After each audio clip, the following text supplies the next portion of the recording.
relaciones marcadas por el Evangelio. Vamos a hacer una oración.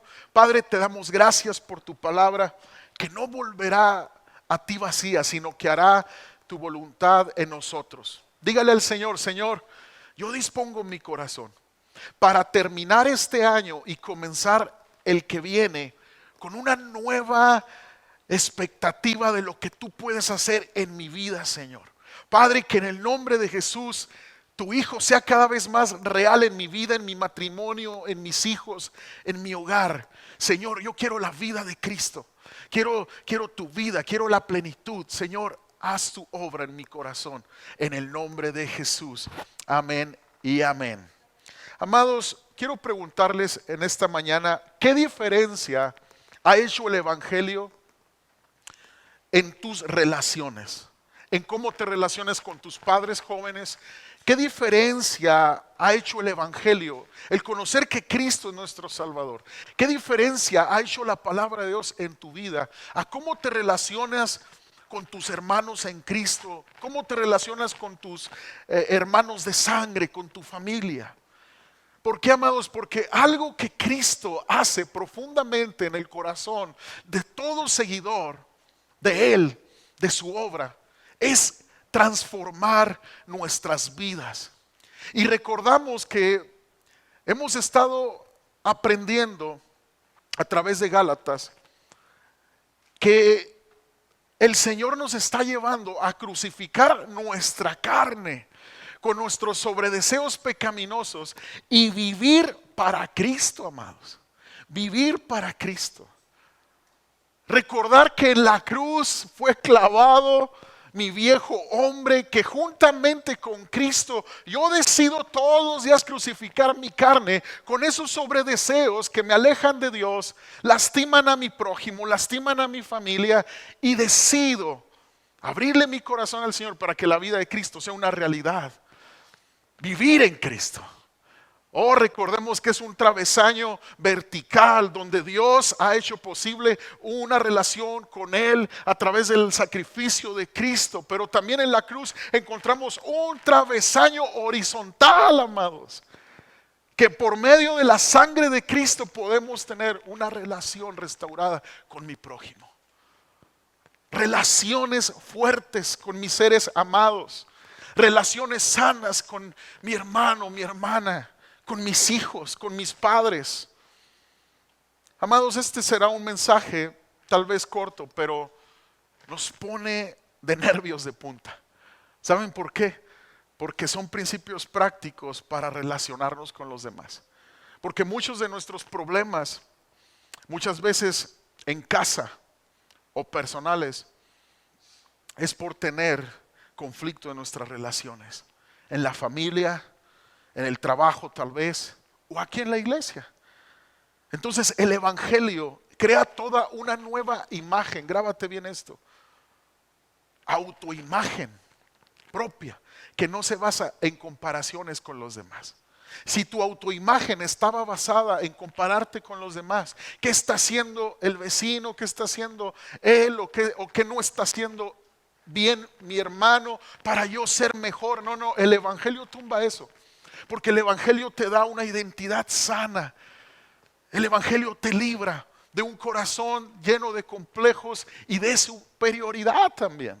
Eso es lo que hace el Evangelio. Solo el Evangelio hace que ni estemos seguros de nosotros mismos, escuchen bien, ni seamos menospreciadores de nosotros mismos. El Evangelio nos estabiliza en nuestro interior. Nos da esa certeza de que somos amados por Dios y podemos contar con el poder de su fuerza y su gracia. Nos lleva a que seamos audaces y humildes a la vez.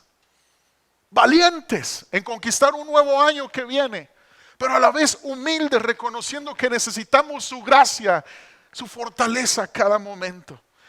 Y esto es aplicable a todas nuestras relaciones. Porque en lugar de compararnos con los de arriba, amados, con los que consideramos que están más arriba que nosotros, o con los de abajo que están más abajo que nosotros. No. El Evangelio nos llama a tomar nuestra responsabilidad de tomar lo que tenemos, lo que somos, y ofrecerlo a Dios. en adoración.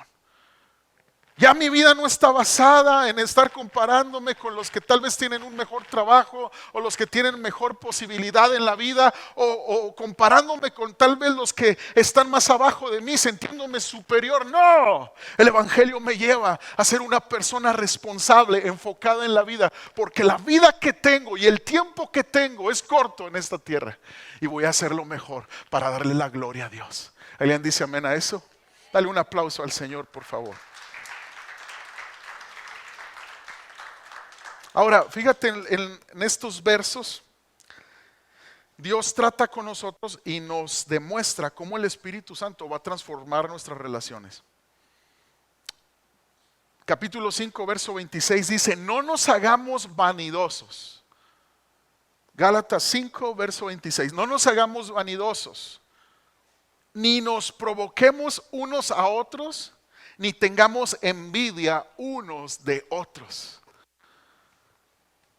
Y es muy interesante, amados, porque aquí la palabra griega que traduce vanidoso literalmente quiere decir vanagloria o vacíos de honor. Entonces, cuando hay vanidad en mi corazón, hay una inseguridad tremenda. Porque en algún punto del camino, yo basé mi seguridad y mi paz personal con tal vez una persona o con tal vez algo material. En algún punto del camino dejé mi seguridad en Cristo y mi identidad en Cristo. Y comenzó un vacío de honor en mi vida. Así que la vanidad es una profunda inseguridad, una reconocida ausencia de honor y gloria, amados, que conduce a una necesidad de probar nuestro valor a nosotros mismos y a los demás. Cuando Cristo no nos ha llamado a eso. Cristo nos ha llamado a deleitarnos en su presencia y a honrarle con todo lo que somos. Y esto a su vez, amados, fija nuestra mente en la necesidad de compararnos con los demás. Tú no tienes que compararte con nadie. Estamos terminando un año y yo le pido al Señor que nos libre de compararnos con los demás. Cuando parecemos mejores o nos sentimos mejores que otros en algún aspecto, nuestra hambre de honor se infla, amados, y nos hace sentir grandiosos. Y lo malo de esto, amados, es que Dios resiste a los soberbios y da gracia a los humildes. Entonces, si tú necesitas gracia de Dios para que te vaya bien en la vida, no solamente en el 2023, sino toda tu vida, tú y yo necesitamos ser libres de la vanidad. Y cuando parece que somos inferiores a otros, nos desbastamos por la misma razón. Además, el hambre de honor nos puede hacer muy competitivos, compitiendo en nuestro interior. Y esto describe, amados, el estado natural de nuestro corazón sin el Evangelio. No nos hagamos vanidosos, dice el apóstol Pablo. Si somos vanidosos, estaremos provocándonos unos a otros, envidiándonos unos a otros. Wow. Entonces, provocar es competir. ¿Qué quiere decir esto? Retar a alguien a una competencia. Envidiar quiere decir querer algo legítimamente que le pertenece a otra persona, o querer que esa persona no tenga eso en particular. Qué bendición cuando el Evangelio nos libra de todo eso. Porque la envidia, amado, no solamente es de que codiciemos lo que otros tienen, sino que deseemos que esa persona no tenga eso. Porque yo no tengo eso, porque yo no soy feliz esta Navidad, no quiero que nadie sea feliz. Yo sé que eso no es aquí. Eso es del Grinch, es asunto del Grinch. Y Pablo está hablando, amados, de dos maneras diferentes a relacionarse con los demás. Primero, provocar es la actitud de alguien que está seguro de su superioridad, viendo hacia abajo a alguien que percibe como más débil. Envidiar es la actitud de alguien que es consciente de su inferioridad, viendo hacia arriba a alguien que cree que está por encima de él. Y el Evangelio nos quiere librar de eso. Quiere librar nuestros hogares de provocar y de envidiar. ¿Por qué, amados? Porque Cristo es suficiente. Porque Cristo te ama, no por los fierros que manejes, no por los ladrillos en donde vivas, no por las telas que vistas. Cristo te ama y te lo ha demostrado en la cruz del Calvario, incondicionalmente. ¿Alguien dice amén a eso? Dale un aplauso al Señor. Dáselo, dáselo. El Espíritu Santo nos está diciendo que la superioridad y la inferioridad son una forma de ser engreídos. Y esto es muy estremecedor y profundo porque tanto la persona superior como la inferior están enfocadas en ellas mismas. Todo el enfoque está en ellas. Y si algo quiere hacer Cristo, amados, su palabra dice que el que cree en mí, de su interior correrán ríos de agua viva. El poder del evangelio en un corazón quita mi atención, quita la atención de mí mismo, de tener mis necesidades como prioridad y poner a Cristo en el trono y ver por las necesidades de los demás. Es un estado de plenitud espiritual. No sabes cómo pasó. No tuvo que ver la cuenta del banco que subió. No sabes cómo está sucediendo. Puedes estar batallando con la enfermedad y puedes tener agua viva dentro de ti saliendo hacia los que te rodean. ¿Cómo? Por obra del Espíritu Santo. Esto es el poder del evangelio. Esto es más allá que una emoción momentánea o algo religioso, místico, una careta de religiosidad. No, esto es una realidad que existe en el corazón que le abre su ser al Salvador Jesús. En ambos casos, amados, la superioridad y la inferioridad hace que te enfoques demasiado en cómo la otra persona te hace ver y sentir y no en cómo tú la haces ver y sentirse. Cuando hay superioridad e inferioridad en nuestros corazones, estamos enfocados en cómo me hagan sentir. Entonces los matrimonios comienzan a funcionar así. Si mi esposa me hace sentir bien, yo la voy a hacer sentir bien. Y eso no es el evangelio. Entonces, si en la iglesia me hacen sentir bien siempre, entonces yo voy a hacer sentir bien a mis hermanos. No. Humildad, amados, no es pensar menos de ti mismo. Escuchen. Es pensar menos en ti mismo. Según el evangelio, la autoflagelación. Pobrecito de mí. No puedo ser bendecido como otros pueden serlo. Ay, es que esto que me está pasando, este dolor. Según el evangelio, la autoflagelación y la baja autoestima no son marcas de humildad, amados, son un rechazo al evangelio. Es estar rechazando la gracia de Dios. Esto es tan fuerte como el orgullo y la autoconfianza. Y muchas veces el orgullo y la autoconfianza la detectamos. Pero la inferioridad, ese complejo que muchas veces tenemos en el corazón, nos roba el gozo de nuestra salvación. Así que tanto el consejo de superioridad, el complejo de superioridad como el de inferioridad, amados, en el fondo nacen de la inseguridad. Y Cristo quiere que tú estés seguro y segura en su amor. Cristo quiere que en tu casa se respire seguridad. Seguridad no en que hayas tenido todas tus metas cumplidas en este año, no en que tus finanzas estén totalmente resueltas. Seguridad no en que no pases enfermedad o luchas. Seguridad en Cristo Jesús. Y en el versículo 26 se nos está diciendo en esencia: no dejes que tu hambre de honor te haga despreciar o envidiar a las personas. No puedes despreciar a alguien. Saben, la vida me ha enseñado algo. Que tenemos oportunidades de bendecir a las personas o de despreciar a las personas, y la misma vida nos da la oportunidad de cosechar lo que sembramos. De repente esa persona jugó un rol en tu vida común y corriente. Tuviste la opción de envidiarla o de menospreciarla, quitarla de tu vida, pero decides bendecirla.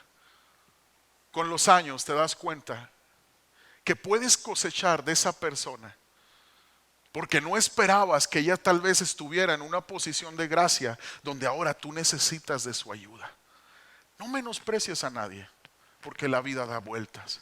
Y no envidies a otros. Generalmente el que envidia a alguien es porque no ha abierto los ojos a la bendición que ya tiene en sus manos. Envidias el hogar de otra persona, envidias tal vez el matrimonio de otra persona, envidias la crianza con los hijos de las otras personas. Pero ¿sabes qué? Dios te está dando una oportunidad de crianza, de formar a tus hijos, de sentarte a la mesa con ellos. Dios te está dando un trabajo, la oportunidad de desarrollarte, de crecer con fe, con contentamiento. Dios te está dando la oportunidad a ti. Vela, por favor. Porque una de las cosas que hace la idolatría, amados, es quitar a Cristo de su trono y poner algo más. Y la Biblia nos enseña que un ídolo tiene ojos y no ven. Y los que adoran los ídolos son igual que ellos, ciegos. Entonces muchas veces relacionamos la idolatría con la religión tradicional y decimos, ay, Dios, nos has librado. Pero cuando tenemos algo en lugar de Dios, y tenemos esa tal vez vida soñada o esa persona que tanto queremos en el trono y a Cristo lo quitamos, somos ciegos y no vemos el camino pleno que Cristo ha establecido por su gracia cuando me llamó de las tinieblas a la luz admirable. Tengo una vida plena que es mi herencia. Toma la iglesia, deja de ver lo que te falta y ve lo que tienes a Cristo Jesús. Dale un aplauso a nuestro Salvador. Amén. Amén. Amados, el evangelio es lo único que confronta la vanidad y la vanagloria. Separado del evangelio me veré obligado a ser superior o inferior a los demás. Andar de aquí para allá. No seré estable en mis relaciones, no seré estable en mi matrimonio, no seré estable en mi congregación. Continuamente estaré atrapado entre estas dos formas debido a la naturaleza de mi autoimagen, o sintiéndome superior en algunos momentos o sentirme inferior en algunos momentos. Y algo que Cristo quiere hacer es darnos estabilidad emocional, espiritual, estabilidad en nuestras vidas. El evangelio crea una nueva autoimagen, como lo hemos visto. Antes me humilla ante cualquier persona diciéndome que soy un pecador salvado por gracia. Claro que sí, eso hace el evangelio. Pero también el evangelio me levanta delante de cualquiera diciéndome que soy amado, que soy perdonado y soy un hijo de Dios. Tengo un Padre celestial y esto me levanta ante los ojos de todo el universo que realmente importa. Entonces no esperes que Dios te levante delante de las personas. José no estuvo esperando que Dios lo levantara delante de las personas. Estaba esperando ser levantado en los propósitos de Dios, delante de los ojos que realmente importan, los de Dios, no de la gente. Por esta razón, amados, el evangelio me da una audacia, me da una valentía y a la vez una humildad que pueden coexistir y crecer paralelamente. Soy valiente y soy humilde. Esto nos habla del carácter de nuestro Señor Jesucristo. Oh, Él es el Cordero de Dios que quita el pecado del mundo. Y Él es el león de la tribu de Judá. El Evangelio de Juan dice, capítulo 1, dice, y vimos su gloria, gloria como el unigénito del Padre, lleno de gracia y de verdad. La gracia, esa ternura, ese amor inagotable que me atrae a Él, que me cautiva, que me enamora. Y la verdad de Dios, su santidad, su veracidad, su fuego consumidor. Puedo ser valiente en la verdad de Dios. Puedo estar totalmente convencido que mi valentía emerge de su carácter para enfrentar la vida, los desafíos que vendrán. Y puedo ser humilde dependiendo de su gracia y de su palabra todos los días de mi vida. No se trata de ser orgullosos y no se trata de ser personas con complejo de inferioridad. El evangelio me libra y me da una nueva autoimagen. Si por ejemplo, tú ves que estás muy a la defensiva en tu relación con alguien. Ahorita vamos a los recalentados con la familia. Y estás muy a la defensiva con alguien en tu relación con alguien. Tú debes de usar el evangelio en ese mismo momento. Tú debes de aplicar el evangelio diciéndote, la aprobación que Jesucristo tiene para mí es mi justicia y mi identidad. Mi identidad no está en lo que los otros piensen de mí. Entonces, o al contrario, si te das cuenta que estás menospreciando a alguien, tienes que recordarte el evangelio, aplicar el evangelio. Lo que yo pienso de mí no es lo importante. Soy un pecador tan indigno del amor de Cristo como esta persona. Entonces yo no menosprecio a nadie y no soy dependiente de lo que la gente piense de mí. Amados, porque no solamente por las fechas queremos paz en nuestras mesas, no solamente por las fechas queremos la armonía en nuestras familias, necesitamos la armonía en medio de un mundo lleno de tempestad. Que nuestros hogares sean nuestro lugar seguro, porque no hay superioridad, no hay inferioridad, no hay machismo, no hay matriarcado, no, porque estamos conscientes que somos valiosos para Dios y cada quien tiene su lugar en esa mesa, cada quien tiene ese lugar en la gracia de Dios. No puede ni siquiera la mujer sentirse superior a su marido, ni el marido superior a su mujer. Todos somos iguales ante los ojos de Dios. Esto es lo que Pablo está diciendo.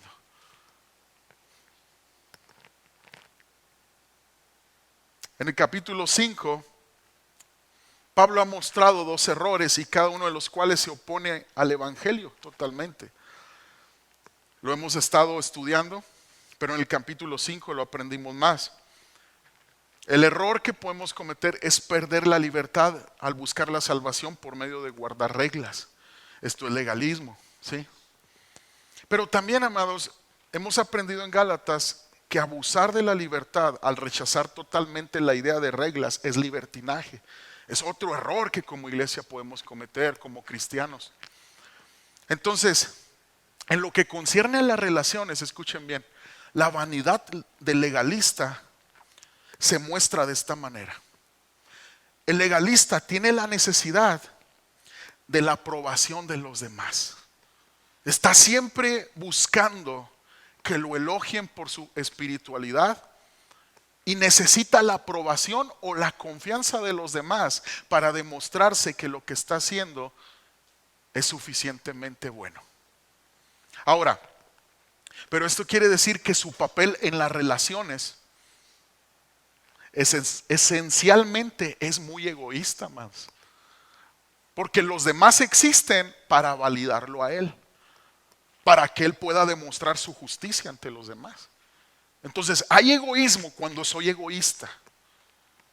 Hay egoísmo. Entonces, las personas funcionan solo para yo sentirme el espiritual de la familia. Y así no son las cosas. Cualquier relación que haga sentir menos a alguien o usada a alguien, hay egoísmo. Y nadie quiere una relación así, amados. Entonces, la vanidad del libertino, lo que es el contrario, la persona que tiene libertinaje en su corazón, por otro lado se muestra en su falta de compromiso, porque necesita a los demás solo por el placer o la satisfacción que le ofrecen. Tan pronto como una relación demanda un mayor sacrificio, el libertino deja de participar. Sus relaciones son para su propio beneficio. Cuando mi relación demanda un sacrificio, ¿qué puede ser un sacrificio en una relación? El perdonar, el tolerar, el permitir que este amigo me confronte, el permitir que este hermano en la fe me pueda hablar de mis errores. Escucha bien. Es una relación que está demandando un mayor sacrificio. Entonces, ni legalismo ni libertinaje me ayudan a tener una relación estable. Ahora, en el capítulo 6, amados, vamos a estudiar los primeros cinco versículos, los cristianos son capaces de animarse entre ellos en su relación con Cristo. Dice el verso 1 del capítulo 6: amados hermanos, si otro creyente está dominado por algún pecado, ustedes que son espirituales deberían ayudarlo a volver al camino recto con ternura y humildad, y tengan mucho cuidado de no caer ustedes en la misma tentación. Y esto es muy importante, amados, porque la superioridad vanidosa nos va a impulsar a despreciar a los que caen. Si tú estás despreciando a tu hermano en Cristo que cayó o que está débil en su fe, tú estás en una superioridad vanidosa. Porque esto nos debe de impulsar, amados, a restaurar esa vida, a bendecir esa vida. No a sentirnos superiores por la caída de mi hermano. Porque muchas veces la caída de muchos nos hace sentir que somos mejores que ellos y nos sentimos como más justos. Señalar su pecado simplemente va a ser como una oportunidad para enfatizar cuán buenos somos y cuán buenos nos vemos en comparación con ellos. Y eso no es el evangelio. Eso no es Cristo en las cenas navideñas. ¿Qué tal el pavo ayer? ¿Sí? No solamente las mesas navideñas, cenas navideñas, sino todo el año que viene, amados. Toda nuestra vida. La inferioridad vanidosa, amados, hace que envidiemos la vida de las personas, sin importar que estas vidas tal vez sean pecaminosas delante de Dios. Porque vemos lo que ellos tienen y lo que nos falta. Y decimos: Señor, ¿hasta cuándo tú me vas a bendecir? ¿Hasta cuándo tú vas a hacer mi milagro? ¿Hasta cuándo yo realmente voy a ser bendecido por ti? Amado, ya fuiste bendecido por Cristo. Ya fuiste bendecido por Cristo. El hecho de que estés aquí escuchando su palabra y que tu nombre esté escrito en el libro de la vida, eres más que bendecido. Eres más que bendecido. El hecho de que Cristo te haya tomado desde donde estabas, en el pasado turbio en el que tú y yo estábamos, y ahora que estamos en Cristo somos bendecidos. Quiero que definas de hoy en adelante lo que es la bendición de Dios. Quiero que realmente la definición de bendición esté bien plasmada en nuestro corazón, amados, porque la bendición de Dios muchas veces no es lo que pensamos o creemos. Para muchos la bendición de Dios es no tener luchas, es estar en bonanza, es que todo salga como esperaste. La bendición para muchos es tener lo suficiente y de sobra para vivir una vida relajada, tranquila, sin angustias. Amados, la bendición de Dios va más allá de lo material. La bendición de Dios va más allá de lo circunstancial. Los discípulos aprendieron del maestro eso. Los discípulos entendieron que ante una gran necesidad de 5,000 personas y más, sin contar a esposas e hijos, la bendición de Dios fueron 5 peces, 2 peces y 5 panes, para ser mejor exacto. La bendición de Dios era eso poco. Pero la bendición de Dios, amados, en manos de un corazón agradecidos como lo tuvo Cristo. Señor, gracias por estos peces y estos panes. Se multiplicó. Si no hay gratitud, amados, no veremos la multiplicación del Señor. Define bendición. Define bendición, porque lo poco en las manos de Dios, con un corazón agradecido en tu vida, se multiplicará. Alguien dice amén. Dale gloria a Dios. Dale gloria a Dios. Amados, ¿qué haría un hermano que sabe que alguien cayó y ese que cayó es un hijo de Dios? Pablo dice que no ignoremos la situación cuando veamos a alguien sorprendido en un pecado. Esto no quiere decir que debamos confrontar a cualquiera que veamos pecando en alguna forma. No podemos ser cristianos que, ay, este hermano está mal, voy y le doy su confrontación. No. Dice primero de Pedro 4:8, lo más importante de todo es que sigan demostrando profundo amor unos a otros, porque el amor cubre gran multitud de pecados. Lo que el Espíritu Santo nos está enseñando a través de Pablo es que cuando un hermano está cayendo, le demostremos amor. Busquemos la manera de exhortarle en amor. No debemos de ser prontos para criticar ni para señalar a las personas sus faltas. Dice primera de Corintios 13, versos 5 al 7, describiendo el amor de Cristo. Ese amor debe estar en mi corazón si soy cristiano. Dice, no es ofensivo, no exige que las cosas se hagan a su manera. No se irrita ni lleva un registro de las ofensas recibidas, no se alegra de la injusticia, sino que se alegra cuando la verdad triunfa. Alégrate cuando tu hermano se levanta en Cristo porque la verdad está triunfando, pero no lo rechaces, no lo juzgues, no lo critiques, ora por él, bendícelo. El amor nunca se da por vencido, dice el verso 7, jamás pierde la fe, siempre tiene esperanzas y se mantiene firme en toda circunstancia. Siempre mantiene la fe, vuelvo a decir, siempre tiene esperanza y se mantiene firme en toda circunstancia. Necesitamos ese amor en los matrimonios, necesitamos ese amor en la iglesia. Si tú ves que tu ser amado tal vez no está firme, que el amor de Cristo te dé esa esperanza y esa fe para mantenerte firme en toda circunstancia. Todavía recuerdo un testimonio poderoso que dio el evangelista Joe Rosas. Dice que en una ocasión él visitó una iglesia y antes de subir a predicar, el pastor dice, alguien tendrá un testimonio, y un pequeño sube, pastor, yo. Y el pastor como que, un niño, está bien hijo, pásale. Esas veces que nos agarran en curva los niños, ¿no?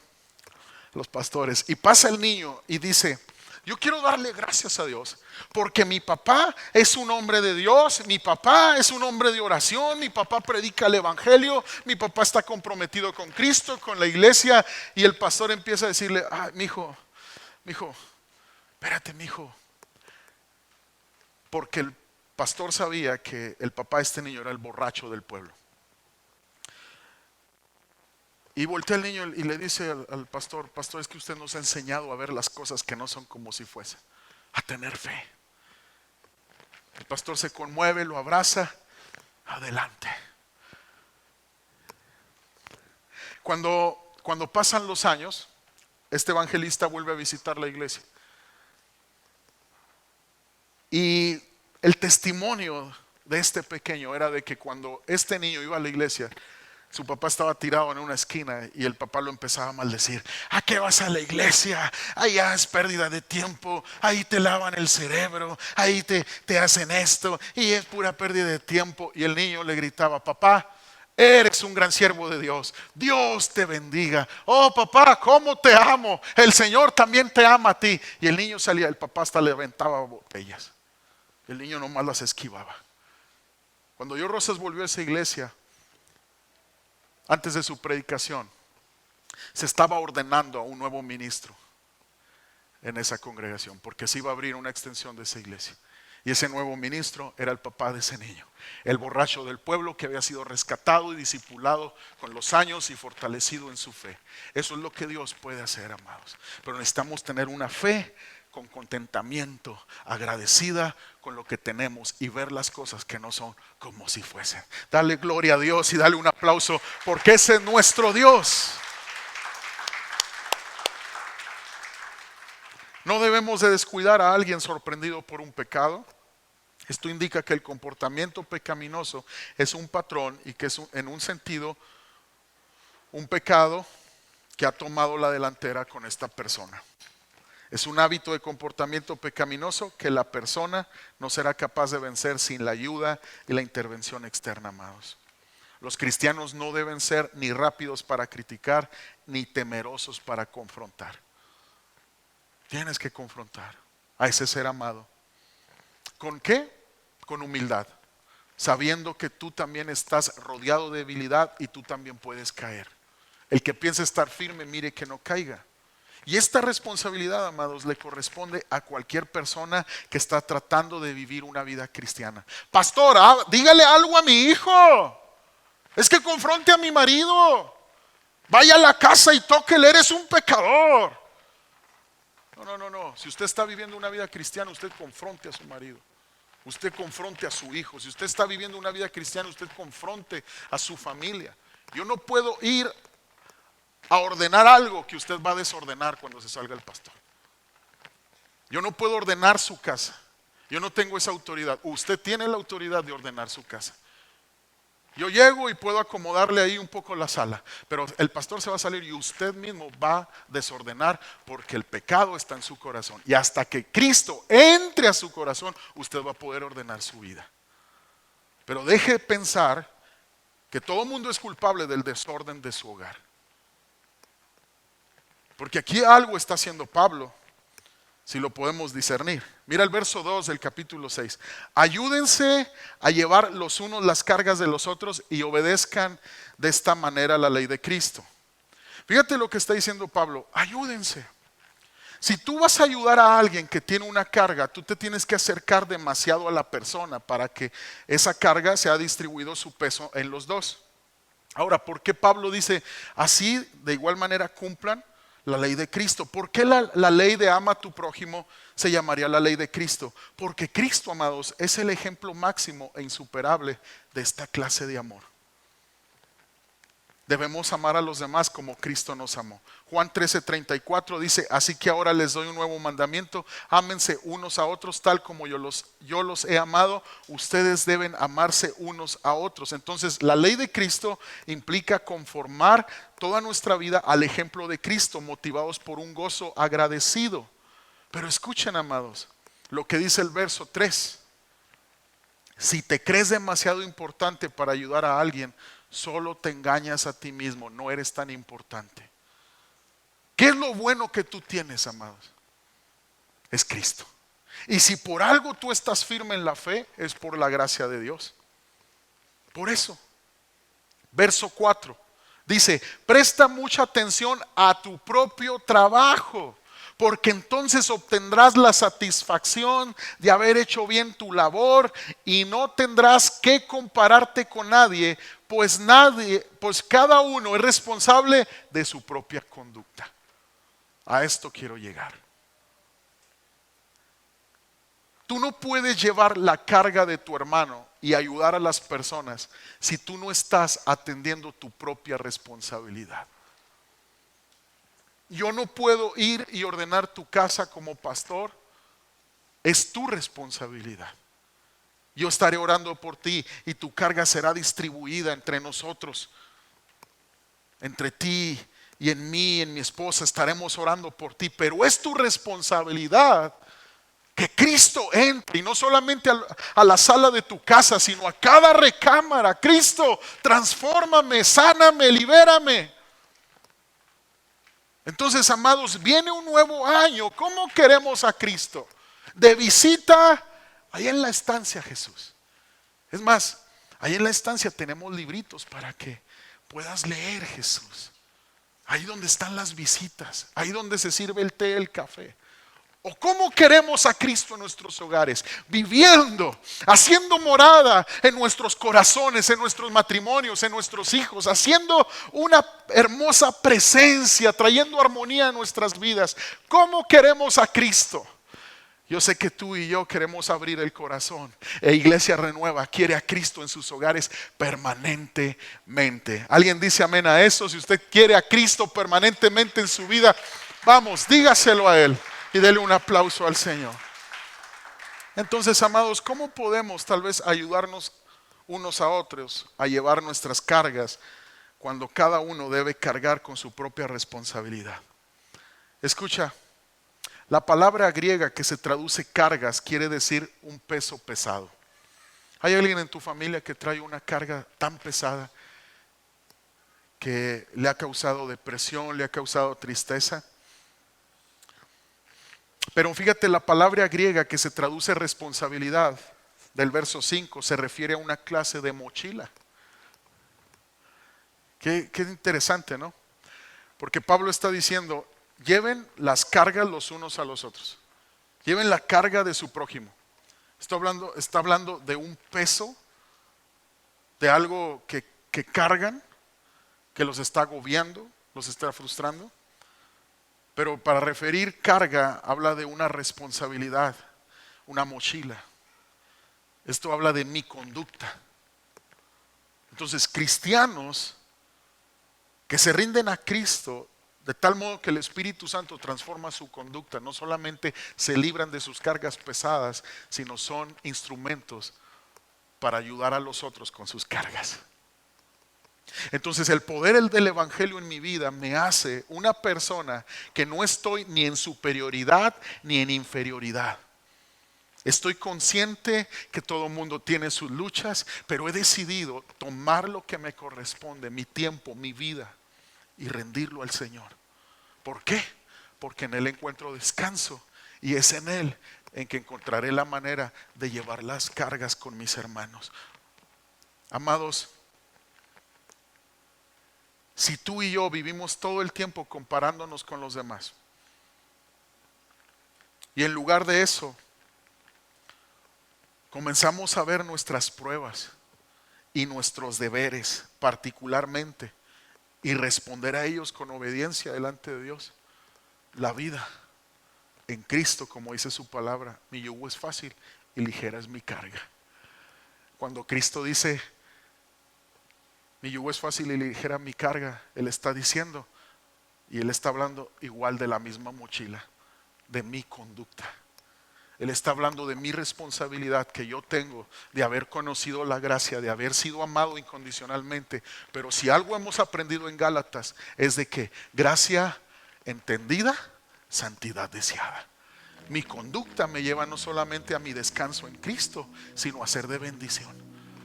Iglesia Renueva, amados, es llamada a ser de bendición a otros. Hay muchas cargas en tu familia, pesos pesados. El pecado ha cautivado mucho a esta generación, pero el Evangelio no los juzga con duro castigo. El Evangelio los lleva a reconocer que son pecadores y necesitan a Cristo de igual manera que tú y yo lo necesitamos. Que Iglesia Renueva, amados, este año que viene abrace su llamado. Me pongo mi mochila, mi responsabilidad para ayudar a otros a llevar sus cargas. En el nombre de Jesús hay gracia y hay poder. En el nombre de Jesús. Hay una carga que no podemos compartir, iglesia, y es nuestra responsabilidad ante Dios en el día del juicio, porque en ese día tú no puedes llevar mi moral y yo no puedo llevar el tuyo. Tú eres responsable de tu vida. Tú eres responsable de rendir cuentas ante Dios en aquel día.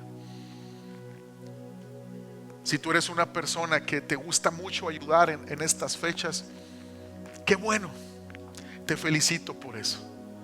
Pero si tú descuidas tu responsabilidad delante de Dios, de limpiar tus pecados con la sangre de Cristo, de aceptar a Cristo como tu único Señor y Salvador, todas tus buenas obras no van a ser usadas y no van a poder ser tomadas en cuenta para que tú entres al cielo, al descanso eterno.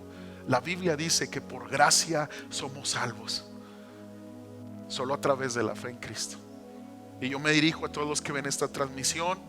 Respeto mucho las creencias de las personas, las religiones de las personas, pero yo te hablo no de una religión y no de una creencia o un seguir un dogma de hombre. Te hablo de Cristo y de la verdad de Cristo en el corazón del hombre. Tú y yo somos pecadores. Creas en una cosa o creas en otra, Cristo dice la palabra que es el camino, la verdad y la vida, y Él te ama. Ven a Él y rinde tu vida a Cristo. Amados, pongámonos de pie y digámosle al Señor: Señor, gracias